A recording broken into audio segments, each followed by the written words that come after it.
Duniya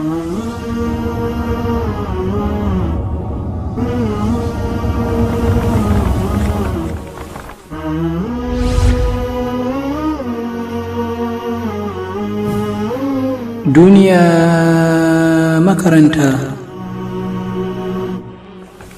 Gurgu na gaskiya shine wanda baya zuwa masallaci. Makaho na gaskiya shine wanda baya duba Alƙur'ani.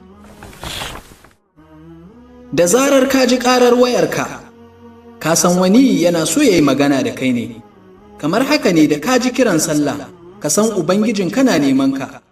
Kada ka sanya karɓa kiran mutane ya fi maka muhimmanci akan kiran Allah. Da dare kowa yana rufe ƙofarsa don tsoron mutane, a lokacin ne kuma Allah yake buɗe ƙofofinsa don karɓan mutane.